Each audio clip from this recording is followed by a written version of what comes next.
Lucas 14, a partir do verso 25 ao 30, eu queria convidar você, se você puder, para fazermos essa leitura de pé. Eu acho que a minha versão é revista e atualizada, eu acho. Não anotei aqui dessa vez. Lucas 14, do 25 ao 30. Essa mensagem, eu preparei ela um pouco antes de vir, e eu tive a oportunidade de ministrar lá na igreja de Dracena, no domingo de manhã, domingo passado. E hoje estou aqui para compartilhar novamente com vocês. Amém? Todos acharam? Amém. Lucas 14, 25 ao 30 diz assim: Grandes multidões o acompanhavam, e ele, voltando-se, lhes disse: Se alguém vem a mim e não aborrece a seu pai e mãe, e mulher, e filhos, irmãos, e irmãs, e ainda a sua própria vida, não pode ser meu discípulo. E qualquer que não tomar a sua cruz e vier após mim, não pode ser meu discípulo. Pois qual de vós, pretendendo construir uma torre, não se assenta primeiro para calcular a despesa e verifica se tem os meios para concluir? Para não suceder que, tendo lançado os alicerces e não a podendo acabar, todos os que a virem zombem dele, dizendo: Este homem começou a construir e não pôde acabar. Ou qual é o rei que, indo para combater outro rei, não se assenta primeiro para calcular se com 10.000 homens poderá enfrentar o que vem contra ele com 20.000? Caso contrário, estando a outro ainda longe, envia-lhe uma embaixada pedindo condições de paz. Assim, pois, todo aquele que dentre vós não renuncia a tudo quanto tem, não pode ser meu discípulo. O sal é certamente bom. Caso, porém, se torne insípido, isto é, sem sabor, como restaurar-lhe o sabor? Nem presta para a terra, nem mesmo para o montouro, que quer dizer lixo ou esterco. Lançam-no fora. Quem tem ouvidos para ouvir, ouça. Amém? Coloca a sua Bíblia no banco, dê a mão para essa pessoa que está aí do seu lado. Ore agora por essa pessoa. Peça a Deus para que o Senhor encontre no coração dessa pessoa aí do seu lado um coração quebrantado, contrito, para que Deus abra a mente dela, abra o entendimento dela, para ela poder receber aquilo que vem da parte do Senhor nesta noite. Deus querido, nós nos colocamos nas tuas mãos agora, pedimos que o Senhor nos use poderosamente, que todos os sentidos sejam aguçados de maneira espiritual nesta noite, que o nosso tato seja aguçado, que o nosso paladar seja aguçado, que os nossos olhos sejam aguçados, ó Deus, que a nossa boca, que os nossos ouvidos, ó Deus, que o nosso olfato seja aguçado agora, totalmente no sentido espiritual. De tal maneira, Senhor, que nós possamos tocar, que nós possamos sentir o cheiro da Tua presença, que nós possamos contemplar a Tua glória com os olhos da fé neste lugar. Ó Deus, e que a nossa boca seja cheia de riso, que os nossos ouvidos estejam atentos para ouvir aquilo que vem da parte do Senhor, ó Pai.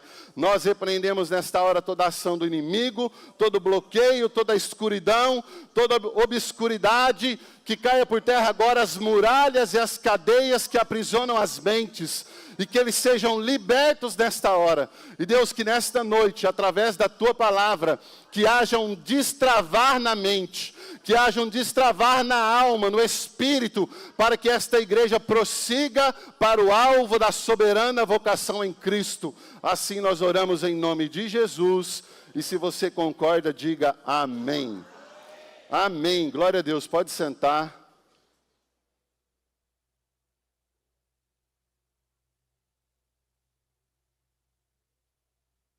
Irmãos, antes de eu entrar aqui no contexto do tema dessa mensagem, eu deixei o tema lá. Eu queria fazer você pensar em algo que você ama muito. Se eu pedisse para você, pensa que você tivesse aí uma listinha, um papel, uma caneta, e pedisse para você listar o que você ama muito. O que você ama? Talvez você vai pensar na sua família, o trabalho que Deus te deu, né? Uma série de coisas que talvez você ama. e que de fato são coisas lícitas, para que a gente possa realmente amar. O tema dessa mensagem é tudo o que você mais ama. Tudo o que você mais ama. Agora eu quero que você pegue essa listinha que você montou na sua mente aí, e você guarda no seu coração aí. Já já nós vamos falar sobre ela, tá bom? Você já fez a listinha? Está terminando ainda? Não tem problema, pode terminar aí, e depois você separa essa lista que nós já vamos falar para ela. Eu quero começar falando aqui sobre uma questão de uma batalha espiritual que existe, que muitos de nós, às vezes, não temos a noção da realidade e da verdade quando a gente fala sobre batalha espiritual. A grande questão e a grande verdade é que, de fato, existe uma grande batalha espiritual em várias áreas. Mas eu tenho entendido ultimamente que existe uma batalha espiritual entre o bem e o mal, ou Deus e o diabo, vamos dizer assim. Eu digo batalha no sentido de você entender como as coisas funcionam, no que diz respeito à identidade e identificação. Deus, de fato, o que Ele mais deseja de nós é que nós tenhamos a identidade dEle. A Bíblia diz que os nossos pecados fazem separação entre nós e Deus. A Bíblia diz que o homem estava morto nos seus delitos e pecados. Logo, estando morto, ele não tem a identidade do Pai que está vivo. Então, todo aquele que tem vida em si, gerada por Deus, ele tem identidade de Deus. E todo aquele que está morto, ele tem identidade assemelhada ao inimigo, a Satanás. E no que diz respeito à identificação, também funciona assim. Identidade e identificação são coisas diferentes. Identidade é aquilo que mostra quem de fato você é. Identificação é o que me possibilita ver qual é a sua identidade. Então existe de verdade uma batalha entre o bem e o mal. Todas as vezes que a Bíblia diz que aquele que é inclinado para a carne, milita para as coisas da carne, da morte. Aquele que tem inclinações do Espírito, inclina para as coisas do Espírito e da vida. Então, basicamente, é sobre isso.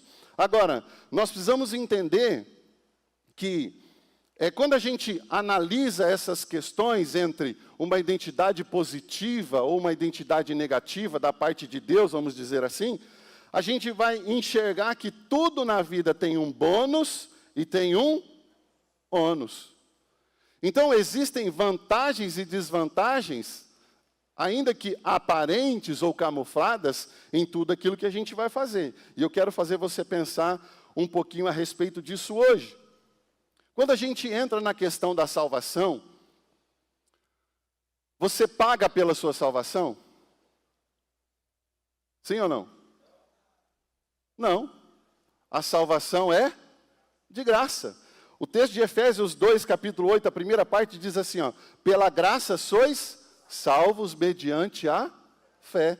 Mas a grande questão é, a vida de um salvo ou de um discípulo tem um custo. Então, para você entrar para o time daquele que se identifica como vivo, não custa nada. Mas é diferente, eu vou mostrar para você hoje, que é diferente você ser um filho e de um discípulo. Então, para ser salvo e ter vida, você não paga nada. Mas para ser um discípulo e viver como discípulo, isso tem um custo. O verso 36, 33 que nós lemos fala, assim, pois, todo aquele que dentre vós não renuncia a tudo quanto tem, não pode ser meu discípulo. Então o texto está falando, todo aquele que dentre vós não renuncia a tudo que tem, não pode ser meu discípulo. O texto está evidenciando um custo. Existe um custo para nós vivermos como discípulos. Quanto custa a salvação? Para nós, nada. Mas para Deus, custou tudo. Custou a vida do único filho dele. Sabe o que é interessante? Lá em Hebreus nós vamos ver que, eu estava pensando sobre isso essa manhã, e eu identifiquei uma passagem que fala olho por olho, dente por dente. E Deus entrega o seu filho para que tivesse muitos filhos. Um filho por muitos filhos. E você vai entender então que um filho, ele está na qualidade inicial, vamos dizer assim, daquilo que Deus tem para nós. Mas se tornar um discípulo está intimamente relacionado a um desenvolver aquele que acabou de nascer. Então, todo discípulo, ele é um filho, mas nem todo filho é um discípulo, sabia? Porque somente os discípulos vão, as crianças não saem de casa. A gente olha para as igrejas hoje e nós vemos uma situação onde muitos estão como crianças, dentro das suas casas. Em relação a essa salvação, nós vamos ver que todo salvo, ele herda uma identidade do Pai, ou seja, o DNA. A Bíblia diz em João 1,12, mas a todos quantos o receberam, deu-lhes o poder de quê? De serem chamados filhos. E todo aquele que é salvo cria uma identidade como filho. Todo aquele que é salvo cria uma identidade e recebe o DNA do Pai. Por isso, então, a necessidade de um novo nascimento.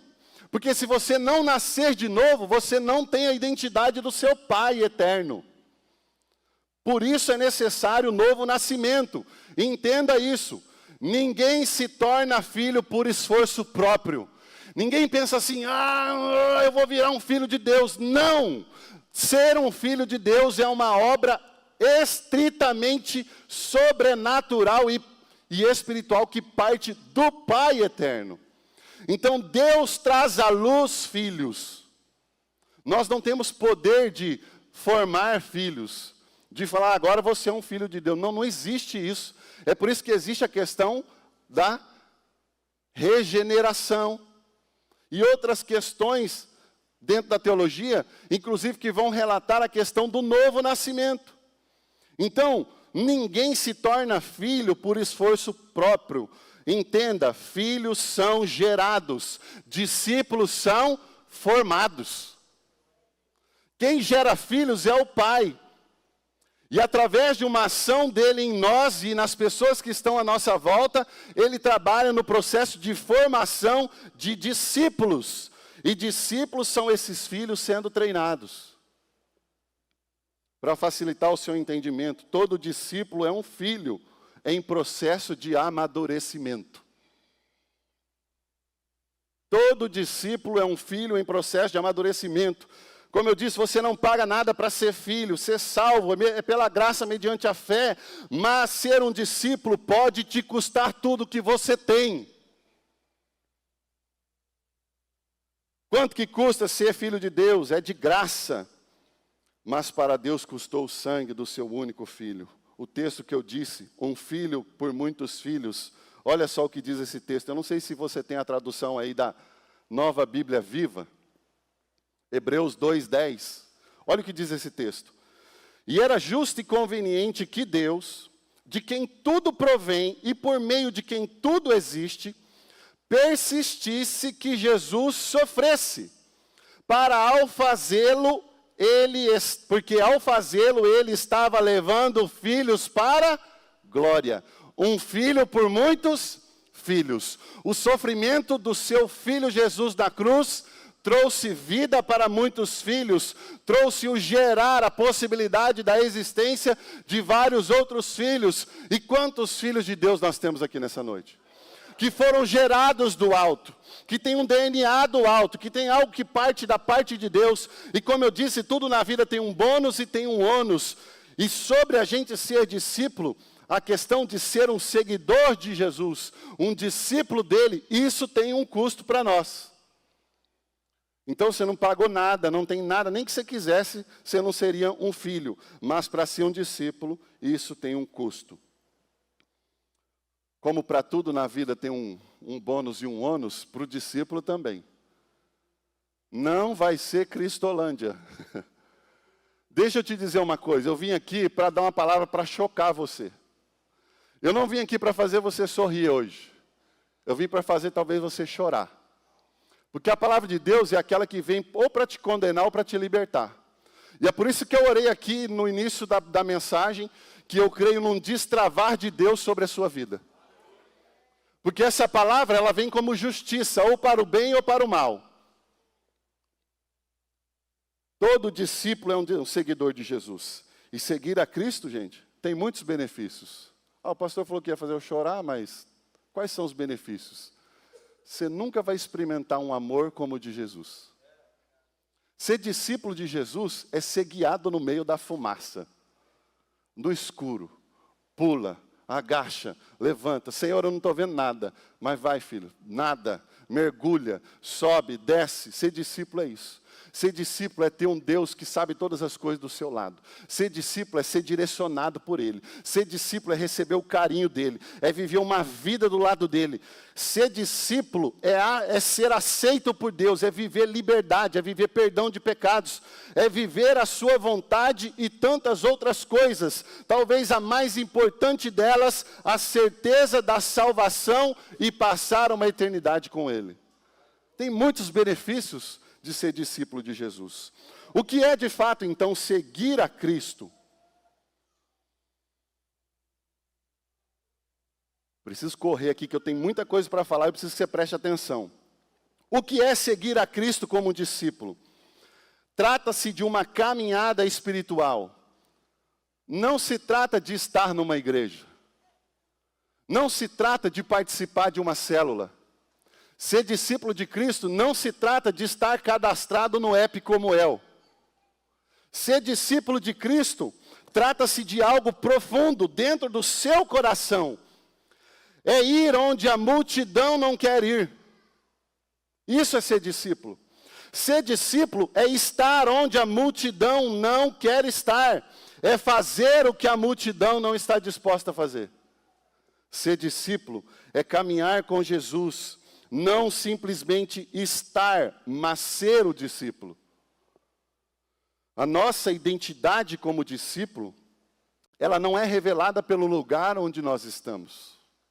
Muito pelo contrário, a nossa identidade é revelada através de quem nós somos e fazemos. Eu preciso que você pense nisso. O que você entrega, o que você entrega diz muito sobre quem você segue e onde você quer chegar. Eu sempre ouvi no seminário, o sucesso do seu ministério está intimamente ligado ao seu nível de renúncia. O que você entrega mostra quem você é e onde você quer chegar. A pergunta que eu te faço é, qual é o nível de disposição de entrega e renúncia que você está disposto a fazer pelo reino de Deus? Até onde você está disposto a ir ou abrir mão para ser identificado como um verdadeiro discípulo? Você buscaria identificação com Cristo? Lembra que eu falei? Identidade e identificação. Eu quero focar na questão da identificação. Ou é aquilo que vai mostrar que você tem a identidade de um discípulo. Você buscaria identificação com Cristo, custe o que custasse? Responde aí para você. Até onde você está disposto? Entrando então no cenário do texto aqui, no verso 25, ele fala sobre grandes multidões que seguiam Jesus. As multidões estavam com Jesus, elas caminhavam com Ele, aquela multidão iam com Jesus onde Ele estava, a multidão ouvia Jesus, a multidão era testemunha, ou muitos deles até vítimas dos milagres de Jesus. Eles pareciam discípulos, mas não eram. Aqueles homens estavam ali apenas curiosos, alguns interesseiros, e na sua grande maioria não convertidos, descomprometidos. E o pior, naquele grupo praticamente ninguém estava disposto a aceitar o nível de renúncia exigida pelas palavras de Jesus.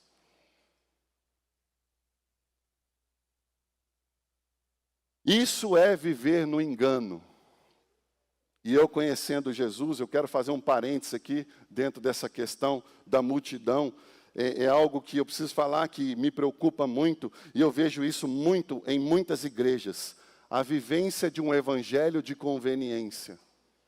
A vivência de um evangelho meramente aparente, um romantismo evangélico, uma modinha, um status religioso de bons moços e boas moças.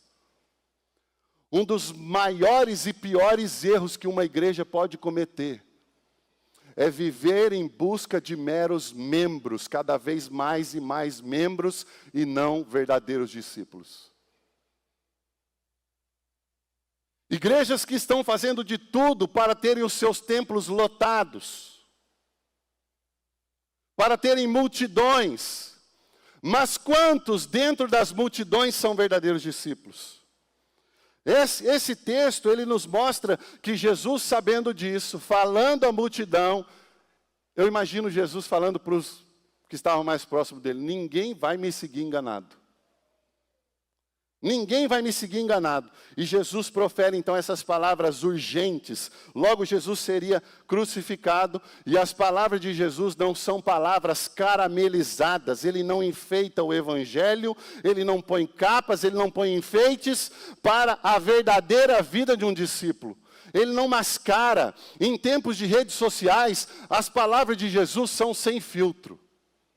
Muito pelo contrário, ele expõe essas verdades sem engano, sem glamour, sem filtro, em letras garrafais. Ele precisa expor a verdade, ele precisa deixar muito bem claro os termos para nós sermos um verdadeiro discípulo.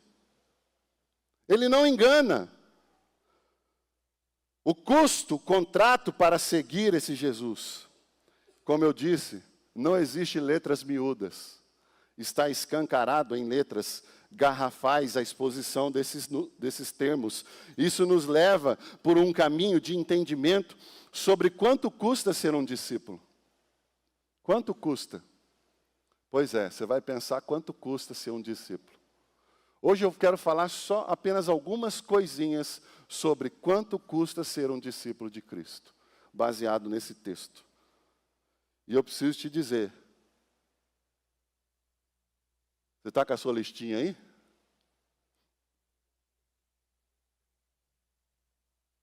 Olha para a sua mão assim, imagina que é a listinha que você fez. O que você mais ama? Deixa eu te dar uma boa notícia. Ser um discípulo pode custar tudo isso que você pensou.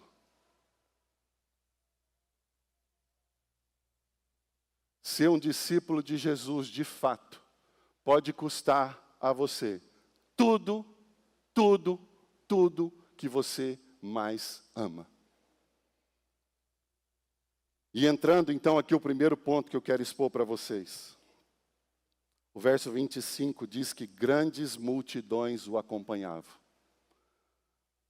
Primeira coisa que vai custar para você ser um verdadeiro discípulo de Jesus é a sua velha identidade. Como eu disse, no meio daquela multidão existiam muitos curiosos. Quem que é esse Jesus aí que a Comuel está falando?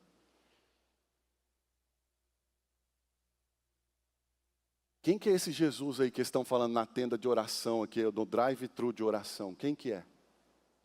Quem que é esse Jesus que o povo chega do encontro aí? Eu vejo lá, viu, o tropelo que vocês fazem aqui.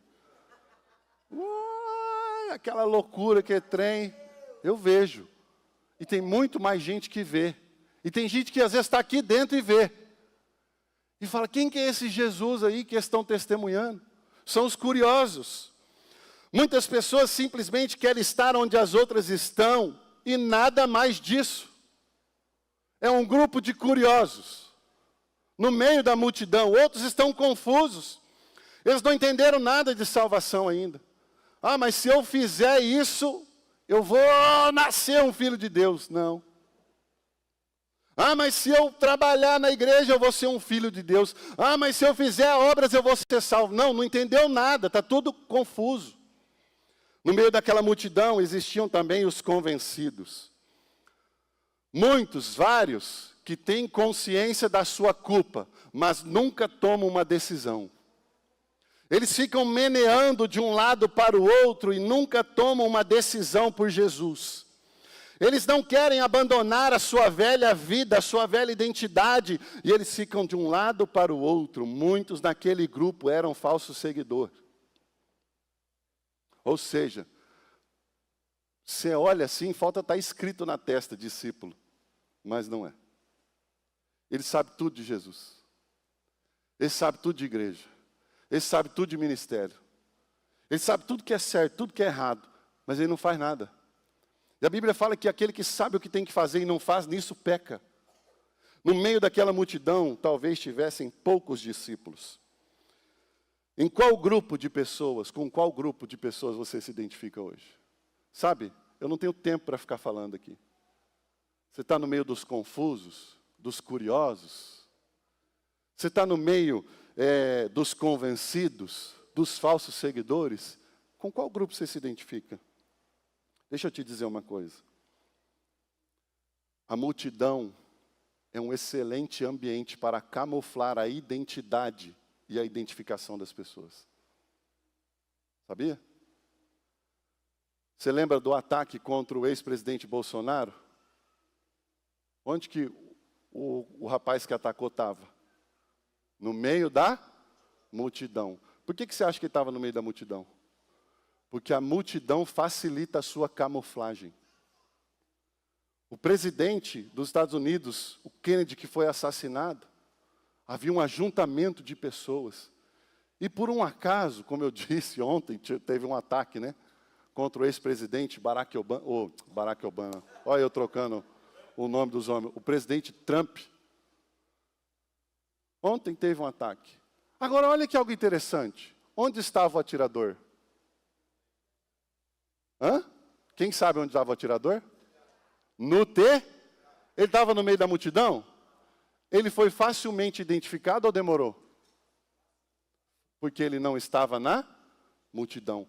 A multidão é o ambiente de camuflagem. E Deus está falando para você hoje, se você quer ser um discípulo, você precisa ter identidade e ser identificado com Cristo. E a primeira maneira é, abandona sua velha identidade, saia do meio da multidão. Deus está falando para você hoje, saia, é necessário sair do meio da multidão. Não seguir mais o caminho, o fluxo. Você lembra da abertura do The Chosen? Quem lembra da abertura do The Chosen? Tem vários o que lá assim, ó. Mas tem algo estranho lá, o que acontece? Tem um peixe na contramão. Um peixe que caminha em direção a sair do meio da multidão. Deus não nos chamou para andar no meio da multidão. O Senhor está nos chamando para nós termos uma identidade, uma identificação com Ele. E quando isso acontece, a nossa velha identidade é abandonada. E Ele nos chama pelo nome. Deus, o Senhor Jesus, quer olhar para você hoje e chamar você pelo nome. Saia do meio da multidão. Pastor, como eu sou identificado? Como eu posso ser identificado? Sabe, ser identificado, meu querido, é fazer o que Jesus fez. Sair da multidão é fazer o que Jesus fez. É amar como Ele amou, é renunciar, se necessário, a tudo como Ele renunciou. Sair do meio da multidão e assumir o papel de um verdadeiro discípulo é não romantizar as coisas. Pare de romantizar as coisas. Olha, presta atenção no que eu vou te falar. Existe muito hoje uma máscara, uma jogatina de romantização das coisas. E cristianismo, como eu disse, não é cristolândia. Existe um romantismo no ser discípulo de Jesus. Lembra que eu falei que existem muitos benefícios? Tudo na vida tem um bônus, mas também tem um ônus. Pastor, o que é romantizar as coisas? Eu sou romântico, eu sou nécio, eu sou leviano, quando eu só vejo as coisas boas. Isso é ser romântico. Quando eu vejo somente as palavras de, eu vou te dar vida. E as pessoas distorcendo aí um monte de coisa das palavras e esquecem da verdade do que é ser um verdadeiro discípulo. Mas ninguém segue Jesus enganado. Gente, deixa eu falar um negócio para vocês. Eu confesso que eu tento, diante de Deus, eu tento às vezes entrar em muitas mensagens que eu ouço. E eu entendo que parte delas é uma verdade, porque elas expõem os benefícios de um discípulo verdadeiro. Mas eu tenho muita dificuldade com o ocultar da verdade. Ou ela não exposta de maneira completa. Você precisa entender que ser um discípulo, você vai ter muitos benefícios, mas pode custar tudo que você mais ama. Eu tenho dificuldade em aceitar esse tipo de mensagem. Sabe, as pessoas estão romantizando o casamento. Hoje em dia, se casa, se não der certo, separa. As pessoas estão casando baseado em filmes dos felizes para sempre. Vai lá. Essa a Natália já está experimentando. Nós precisamos parar de romantizar as coisas, e quando a gente para de romantizar, nós passamos a ser responsáveis pela decisão que nós tomamos. Você precisa parar de romantizar a sua vida profissional. Você precisa parar de romantizar o seu ministério. Você precisa parar de romantizar a sua vida cristã. Vida cristã não é um mar de rosas. Você precisa parar de romantizar o que é ser de fato um discípulo de Jesus. Uma das coisas que mais nos qualificam ou nos identificam como discípulos é justamente a obediência. E hoje em dia a gente vive num mundo que as pessoas não estão muito dispostas a obedecer. É obedecer às suas palavras, gente. Jesus queria seguidores obedientes, ao invés de uma grande multidão de observadores. Esses dias eu estava ouvindo uma mensagem do pastor Cezinha, e ele conta que uma vez ele perguntou para um homem de Deus: pastor, em que consiste a vida cristã? E ele ouviu daquele homem: Cezinha, a vida cristã consiste basicamente em duas coisas: sensibilidade para ouvir a voz de Deus e coragem para obedecê-la. Porque muitas pessoas até têm sensibilidade para ouvir a voz de Deus, mas elas não têm coragem para obedecer. E outros até têm coragem para obedecer, mas não estão sensíveis à voz de Deus. E eu vou além. Os nossos atos de obediência evidenciam, de fato, de quem nós somos discípulos. A maneira como você externa a sua obediência mostra quem é o Senhor da sua vida. Ou seja, a nossa obediência revela quem governa a nossa vida. Olha o que diz o texto de Romanos 6,16. Na nova tradução da linguagem de hoje. Pois vocês sabem muito bem que quando se entregam a alguma pessoa para serem escravos dela, são de fato escravos dessa pessoa a quem vocês obedecem. Enquanto projeta ali, presta atenção. Olha lá, Não sabeis que é a NTLH essa? Pois vocês sabem muito bem que quando se entregam a alguma pessoa para serem escravos dela, são de fato escravos dessa pessoa a quem vocês obedecem. Assim sendo, vocês podem obedecer ao pecado. A quem você obedece? Vocês podem obedecer ao pecado que produz a morte, ou podem obedecer a Deus e serem aceitos por Ele. Entendem que o ir além não é nem de fato ser discípulo, mas você precisa ser identificado como um discípulo de Cristo. Porque a sua ação de obediência vai evidenciar quem governa a sua vida. A quem você obedece? Ser um discípulo de Cristo vai custar a sua velha identidade. Cadê o Anthony? Está aí o Anthony? Quem vai subir para me ajudar aqui? Muito bem. Falei que você ia ser útil hoje, né? Eu brinquei com o Samuel ali, ele falou: pastor, eu vim aqui só por causa do senhor hoje. Eu falei: perdeu. Se você tivesse vindo por Jesus, você estava ganhando já. Mas brincadeira, Samuel, entendi o carinho. Te amo, viu? A Jaque também. Gente, ser discípulo de Cristo vai custar a sua velha identidade. Segundo, vai custar abrir mão do seu jeito. Você gosta de fazer as coisas do seu jeito? Quem gosta de fazer a coisa do seu jeito? Hã? Você ama fazer a coisa do seu jeito, né? Pois é, deixa eu te dar essa boa notícia. Ser um verdadeiro discípulo de Jesus vai custar você entender o que é abrir mão de fazer as coisas do seu jeito. O versículo 26 fala: se alguém vir após mim. Se alguém quer vir após mim. É interessante a gente olhar aqui que, primeiro, é um convite para todos. A multidão está ali. Se alguém de vocês quiser, Jesus está falando assim, ó, vocês não são obrigados. Mas se vocês quiserem, a boa notícia é essa: você precisa aceitar os termos dele. Ou é do jeito de Jesus, ou não tem, assina contrato. É do jeito de Jesus. As partes dos termos estão descritas nesse versículo aí, né? Não é do seu jeito. Presta atenção, que eu vou te falar. Em tempos em que tudo é oferecido para você, estude do seu jeito. More, pague quando quiser. Pague do jeito que você quiser. Isso do jeito que você quer. Não sei o que do jeito que você quer. Jesus está falando para você assim, ó, é do jeito que eu quero.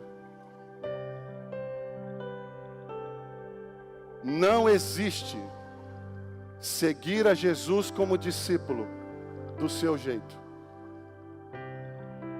Tira isso da sua cabeça. Ou você aceita ou você recusa. Sem meio termo. O texto de Mateus 7:21 diz assim, ó: nem todo aquele que me diz Senhor, Senhor entrará no reino dos céus, mas todo aquele que faz o quê? Mas todo aquele que faz a vontade do meu Pai, não a sua vontade. Mas todo aquele que faz a vontade do meu Pai, ele abre mão da sua vontade para fazer a vontade do Pai. Então ser discípulo de Jesus vai custar a sua velha identidade e vai custar abrir mão do seu jeito.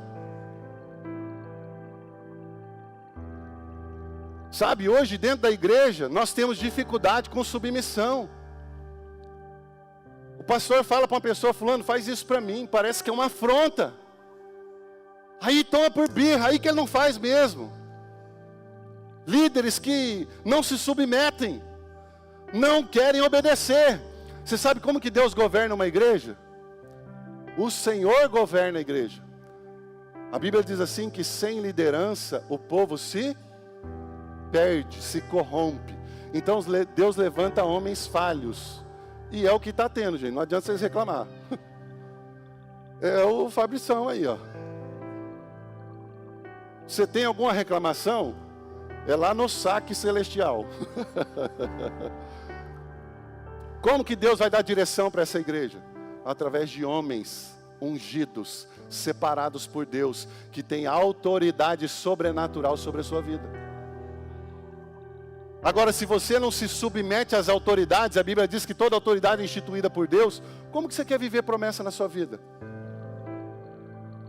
Eu tenho uma outra mensagem que é continuação dessa, se um dia der eu volto aqui para ministrar para vocês, chama evidências.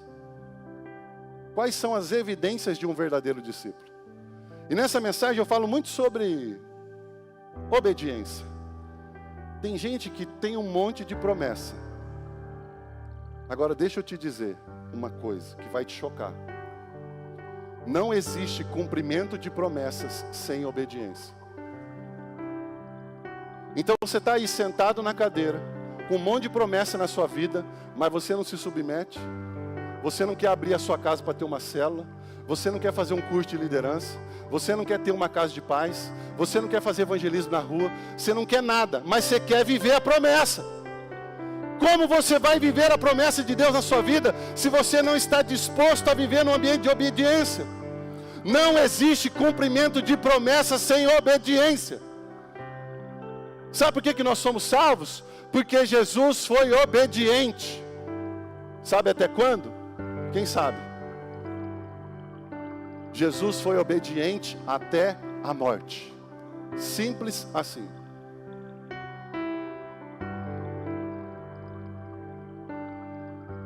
Ser discípulo vai custar a sua velha identidade, vai custar abrir mão do seu jeito.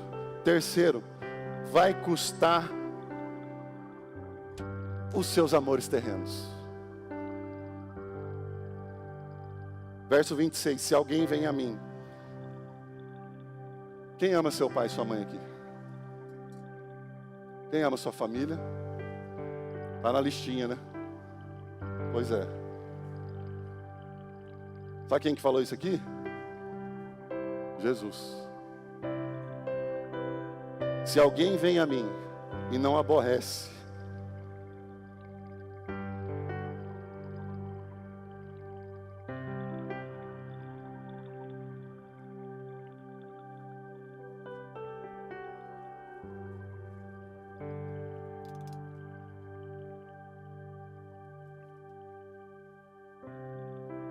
a seu pai e a sua mãe, se alguém vem a mim e não aborrece, mulher,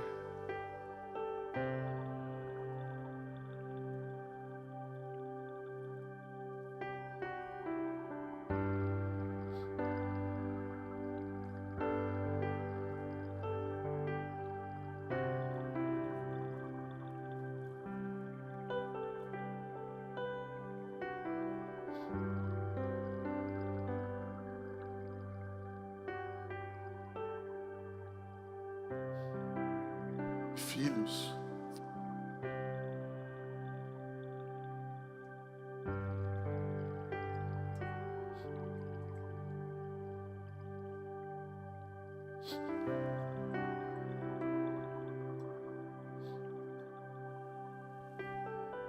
irmãos e irmãs, e ainda a sua própria vida. Obrigado, meu facilitador. Esse cara é um facilitador, sabia?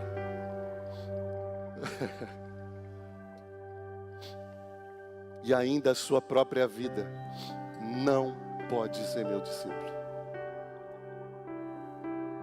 Sabe, talvez uma das falhas, das piores falhas ou dificuldades que nós temos em amar a Deus acima de todas as coisas, está no fato de nós não conhecermos profundamente quem Ele é.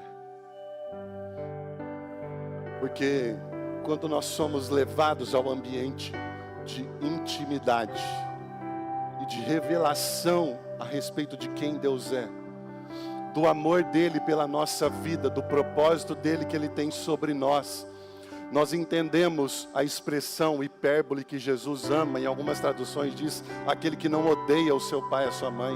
Jesus não está falando para odiar. Lembra da listinha de amores? Você deve amar, mas o que está querendo ser dito aqui no texto por Jesus é: o seu amor por Jesus como discípulo deve estar profundamente maior, deve ser expressado gigantescamente maior do que o amor que você tem por essa listinha que você fez.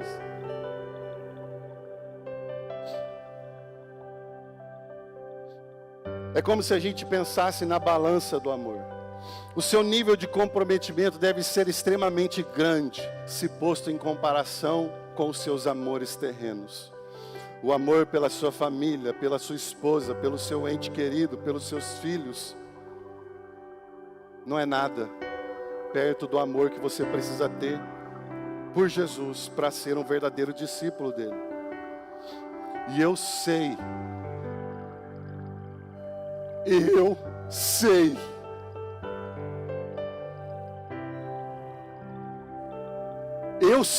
o que é isso.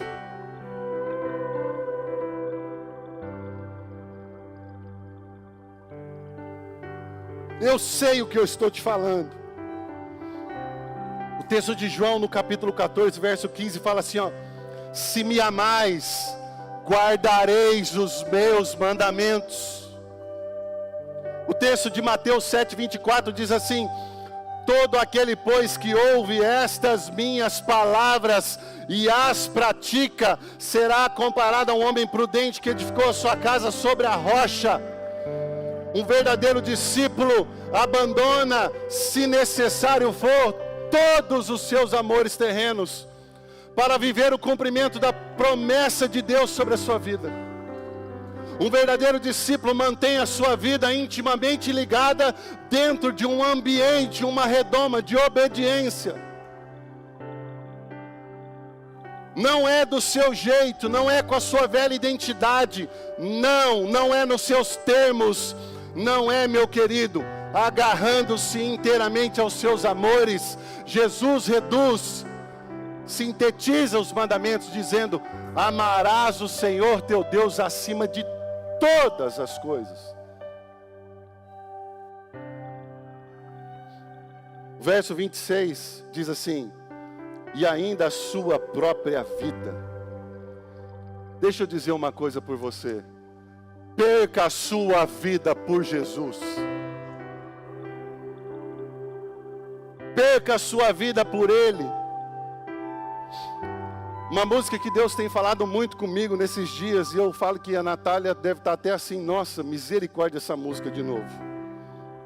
É uma música do Drops, do INA, da Nova Aliança de Londrina, que diz assim: eu gastarei minha vida para te coroar.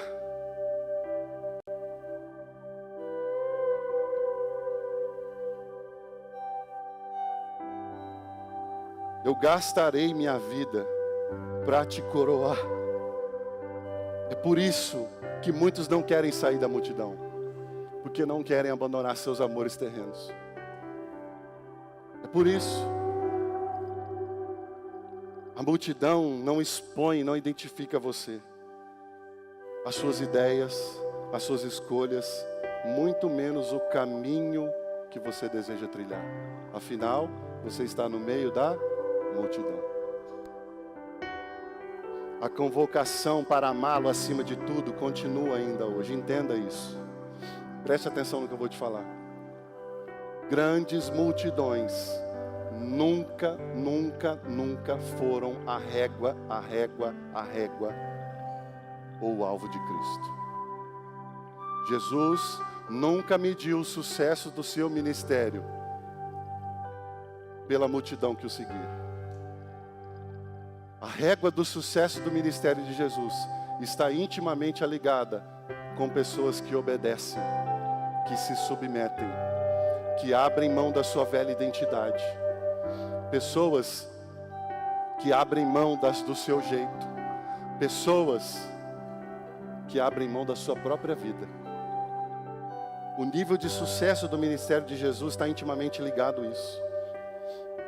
Vai custar a sua velha identidade, abrir mão do seu jeito, vai custar os seus amores terrenos. Quarto e último, quero convidar você para ficar de pé.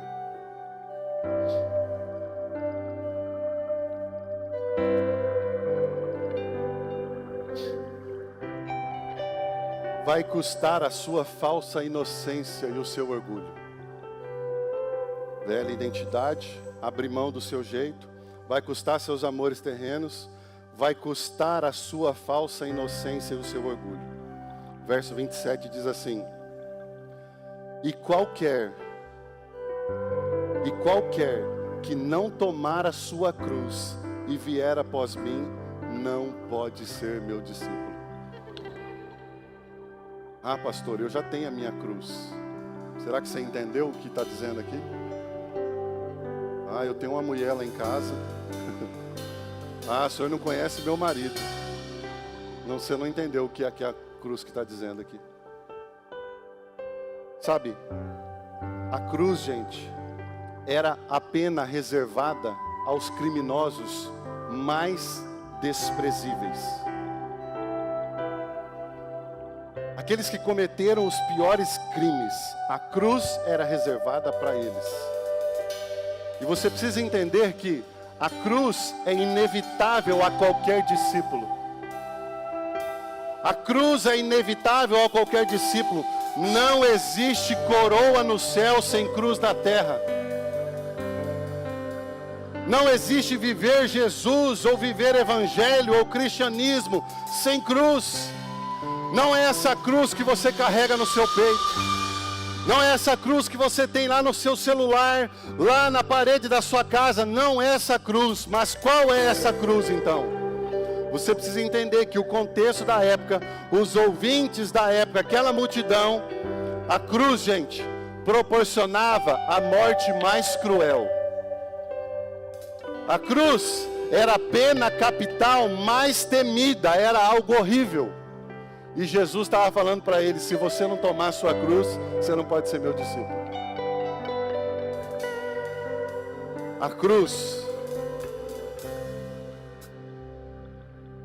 era um momento de exposição. Existia um rito onde a pessoa tomava culpada e condenada, ela pegava a sua cruz e ela andava diante de pessoas e pelas ruas da cidade. Todos que viam aquela cruz sendo carregada por aquela pessoa, entendiam que aquela pessoa era condenada, ela era culpada. Quando o texto está falando aqui, eu quero dizer para você que para ser um discípulo verdadeiro, você precisa tomar a sua cruz, ou seja, a sua falsa inocência, o seu orgulho tem que ser deixado de lado. Você precisa tomar a sua cruz e dizer: eu pequei, eu errei, eu estou separado de Deus, eu estava separado de Deus. É assim, isso é tomar a sua cruz. Isso é assumir a culpa. Sabe, o que Jesus está querendo dizer aqui é que nós precisamos assumir a nossa culpa espiritual. Nós precisamos assumir a nossa necessidade de um Salvador na nossa vida. Nenhum discípulo de verdade despreza isso. Todo discípulo verdadeiro de Jesus sempre vai olhar para a cruz e dizer: eu reconheço a minha culpa que foi paga naquela cruz.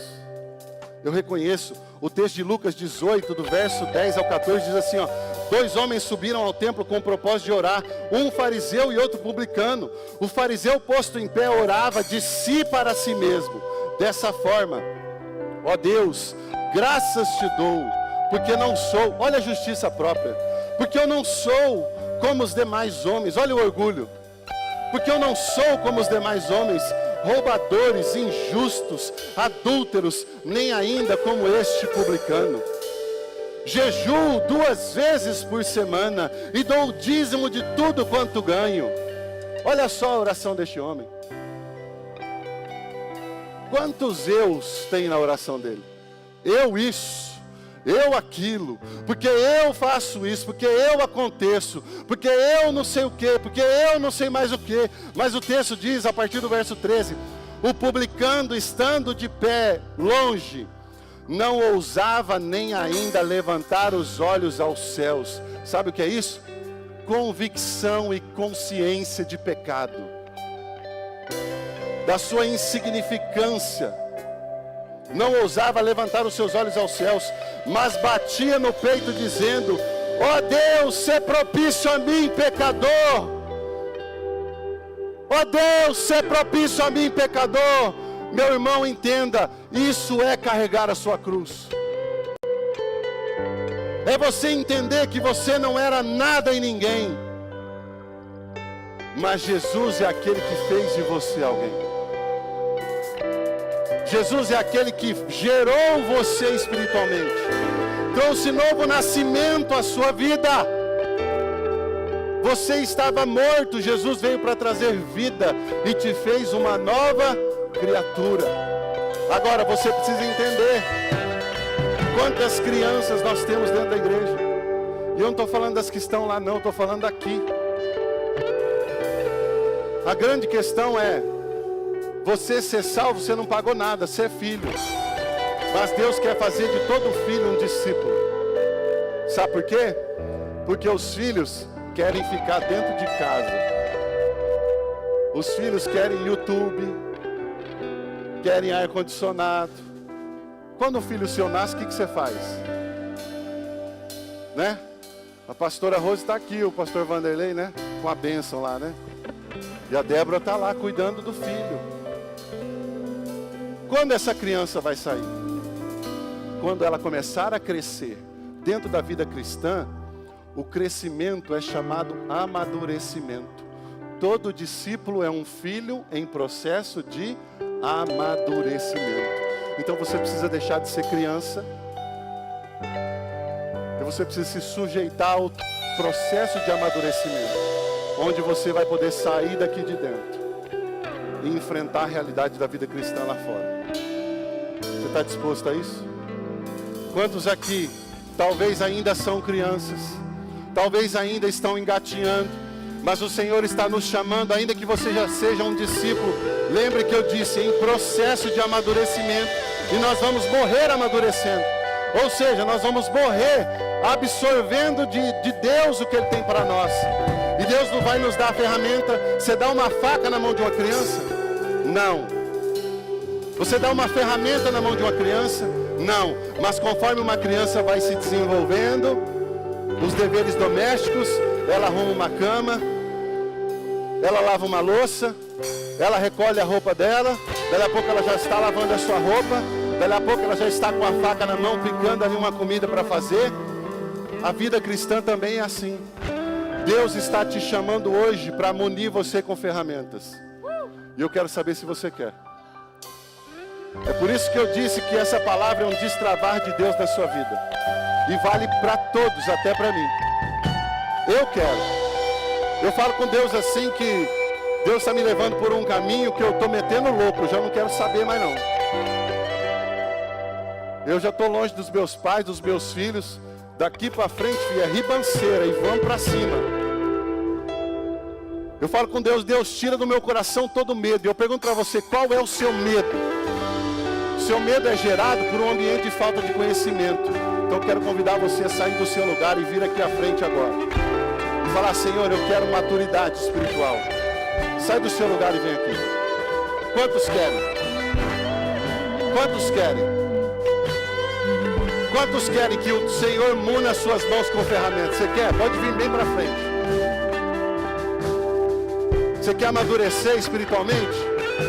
Se você quiser continuar no ambiente infantil, você é salvo, você é filho, Deus te ama.